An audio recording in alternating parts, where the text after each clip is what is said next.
सगळ्यात अगोदर आपल्या घरामध्ये महत्वाचं काय आहे तर आपलं कुळदैवत, आपली कुलदेवी. जर कधी देवघर काय आहे हे तुमच्या घरातली प्रतिकृतीचं आहे, तुमच्या हो. विश्वाची. तुमचं जे काही तुम्ही विश्व तयार केले त्याची एक प्रतिकृती, त्या चैतन्याची प्रतिकृती म्हणजे तुमचं देवघर आहे. तर आपला संसार, आपलं जे काही आयुष्य आहे कोण चालवतंय, तर आपल्या आईबाबांमुळे आपला जन्म झालाय, हो. त्यांच्यामुळे आपलं अस्तित्व आहे.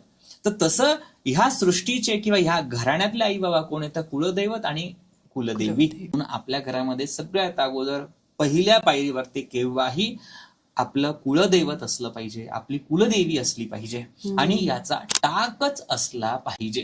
तर पूर्वी देवी देवता आधी चांदीच्या पत्र्यावरती त्याचं टेंक म्हणजे त्याची टाक बनवली जायची आणि त्याच्यामध्ये पूजा विधान आधी करण्याचं विधान होतं. त्याच्यामध्ये आतमध्ये पोकळीता राहू नये म्हणून त्याच्यामध्ये लाख भरली जाते आणि अच्छा. तांब्याच्या पत्राने त्याला लॉक केलं जातं. ही आपल्या महाराष्ट्राची संस्कृती, ही आपली परंपरा आहे. माझं व्यक्तिगत मत आहे, म्हणजे प्रत्येकाला ते पटेल असं काही नाहीये.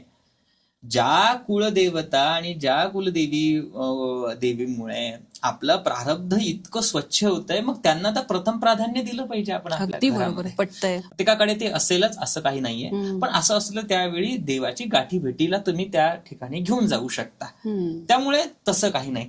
जर कधी तुम्ही मराठ्यांचा इतिहास पाहिला तर मराठ्यांच्या इतिहासामध्ये समजतं की दंडावरती बांधण्यासाठी किंवा गळ्यामध्ये धारण करण्यासाठी सुद्धा कुलदेवतेचे टाक असायचे. की जर कधी मी युद्धामध्ये जातो आहे तर मला ती वीरत्व माझ्यामध्ये यावं म्हणून सुद्धा माझी कुलदेवता मला ती प्रेरणा देईल, संरक्षण संरक्षण करेल माझं. कवच